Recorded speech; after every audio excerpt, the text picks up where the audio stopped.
Today I'll be talking Wheel of Time predictions, where I think they're going with the TV show based on what we've seen so far, and how this is going to be different from the books.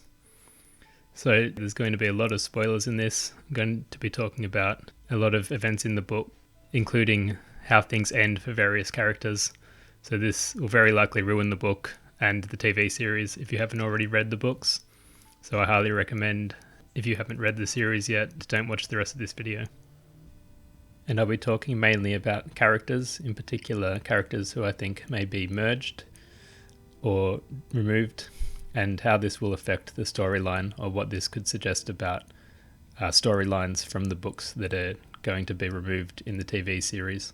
So first we'll look at Liandrin. So Liandrin is a Red Archer sister who we know was involved in the Vileness, which was the gentling of men who could channel without trial. And we hear from Alana that she's gaining support against Xuan in the tower, and we know that she's roughly political equal of Moiraine, Kerene, and other Aes Sedai of that power level. So I think we should start to think of Liandrin as actually Elaida, the character from the books. So I don't actually think that they've removed Elaida from the TV series. I think that they've removed Liandrin in terms of what the characters do in the book, and they've replaced Elaida's name with Liandrin. So this would be what I kind of call the Osha effect that we saw in Game of Thrones, where in the book you have the wildling Osha and Asha Greyjoy, and they've changed the name of Asha in the TV series to Yara just to try and avoid confusion with other characters. I think this is probably the case with Elaida, that because it's similar to names such as Elaine, they've decided to call her Liandrin, but effectively the character will still be Elaida.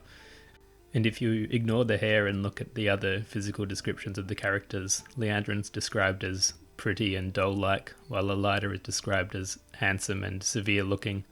And I know which of these two I'd pick to describe the character we've seen so far. She's also behaving a lot more like Elaida than Liandrin, in my opinion.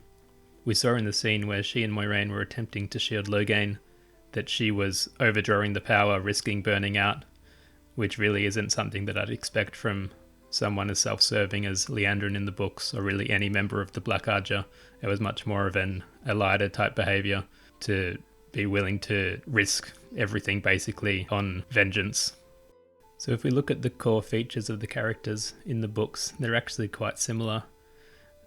Liandrin is Red Archer, who is actually Black Archer, and she ends up in the end either Dakovale or Damane. It doesn't really say what happens to her after Siroth's defeat, whereas Elaida is Red Archer. She isn't Black Archer, but she's manipulated by the Black Archer, and also even before she's being manipulated, her leadership as Amelin is basically exactly what the Shadow could have wanted anyway, just because she's so incompetent.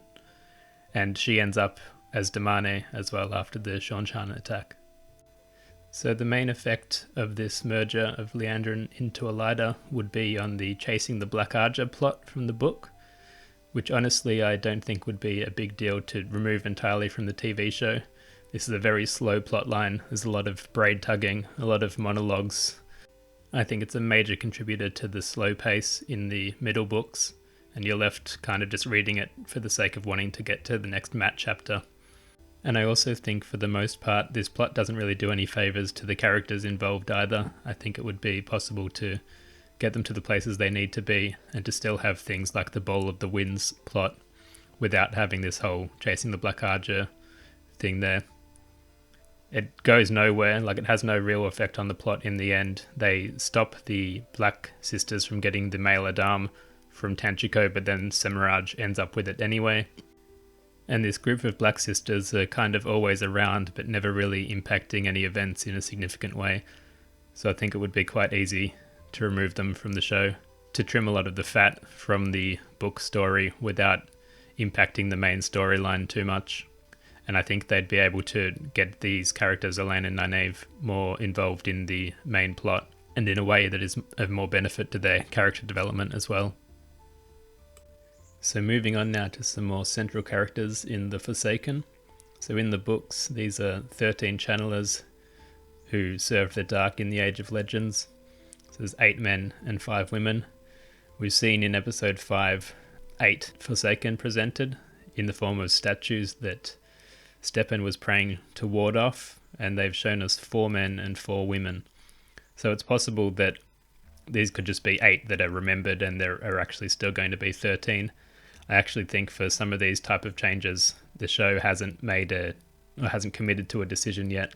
They're kind of leaving things open that if they want to have all 13, they could, but if they need to trim things back, they have the prospect of doing that as well. So I'm going to look at how they might be planning to trim down 13 Forsaken to 8. And we can get a hint of this by looking at the statues that they showed us in the show. So we first see these 3, who I assume are the 3 who I'd say are arguably the most important in the story. That's Ishamael, Lanfear, and Demandred.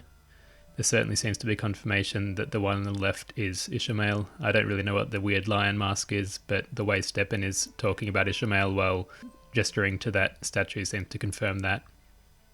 We next see these 2. I think we can presume that the one on the right is Grandel, who I think is a close 4th in importance after the other 3.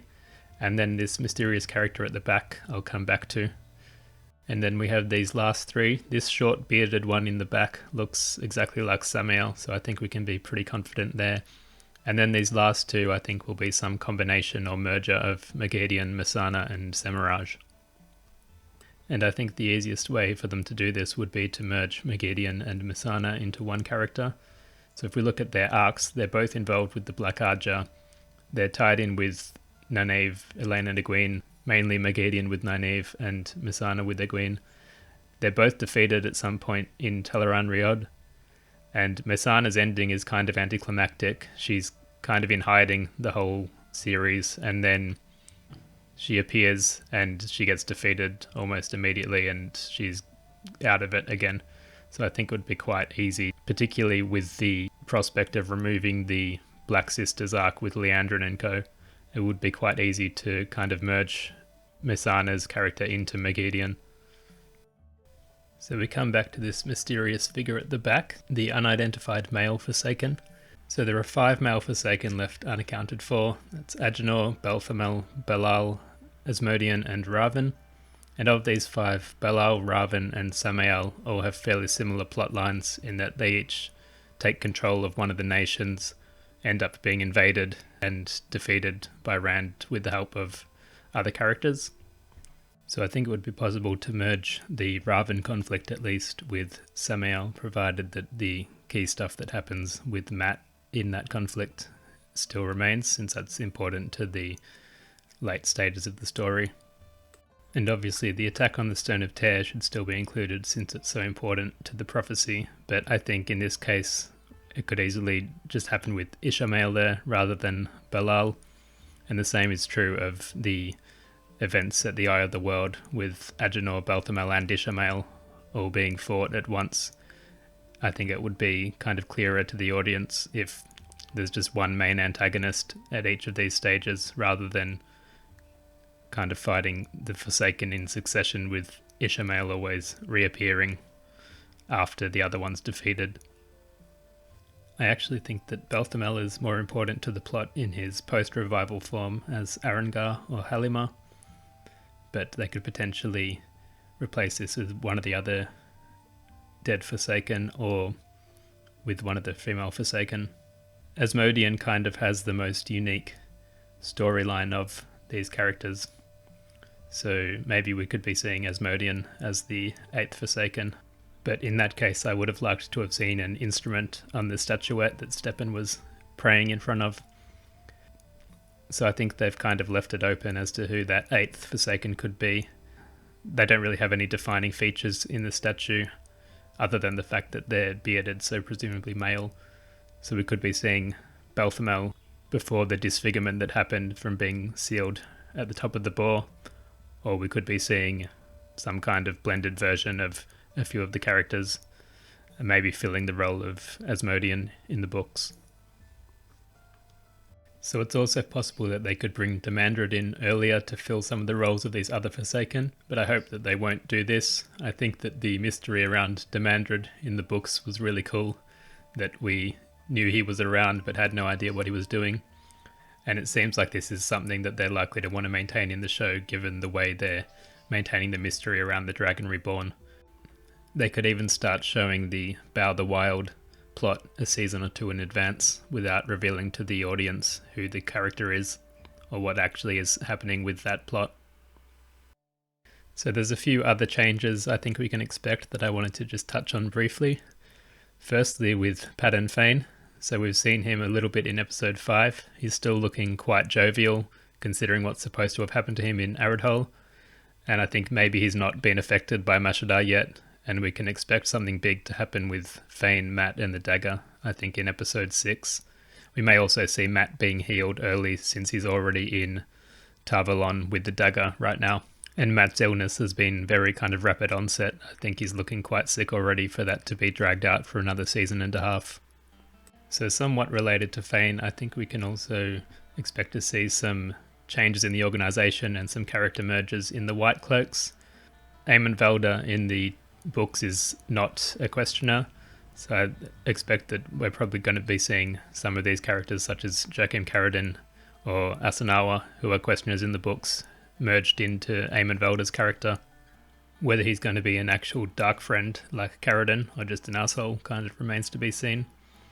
We also haven't seen Bayer or Jain Bornhold, the son, yet, so it's possible that these characters will be removed and maybe Joffrey Bornhold will be filling in some of their roles, or potentially even replacing Pedro Neal in the books as the leader of the Whitecloaks.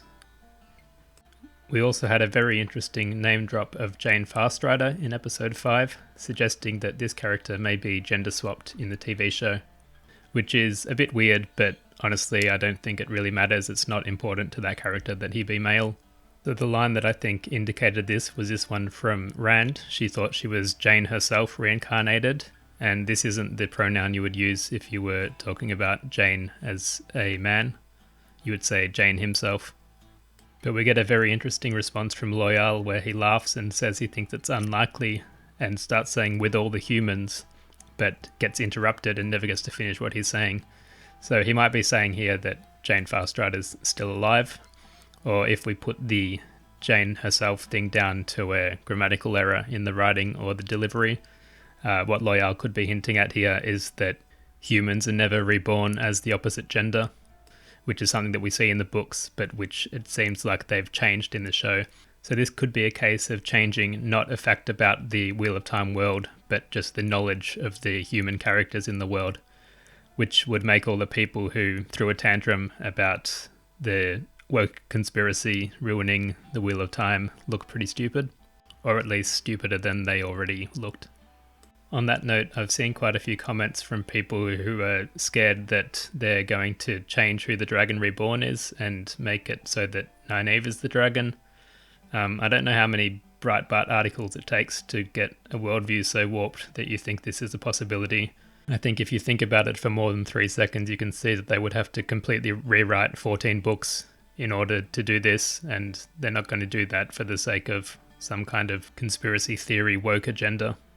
Like, what are they going to do with Rand's character for the next 14 books if this is the case? If they were going to do something like this in the name of wokeness, they would have just cast Rand as a female. So I think it's quite obvious to anyone not in a right-wing echo chamber that they won't have changed Rand as the Dragon Reborn. We've had casting already of Tigraine, Rand's mother, of a young Shwan. We've seen that there's clips from the Aiel War in Season 1, and there's been these constant hints about Rand's parentage, like the redhead Aiel that Matt and Tom buried, Loyal recognising Rand as Aiel, Rand saying that he's seen Dragonmount before, and so on. And I expect that that big reveal is going to come in episode 6 or 7, possibly starting with a flashback of the Aiel War, going on to Tam finding Rand on the mountainside, and potentially crisscrossing in the present moment with Rand channeling for the first time on screen. For now, that's all the predictions for the future of the TV show that I'm going to cover in this video. I expect some of these things will be a lot clearer after the last few episodes of Season 1. And if you have any other ideas about changes you think they're going to make in the TV show compared to the book, I'd love to hear them in the comments.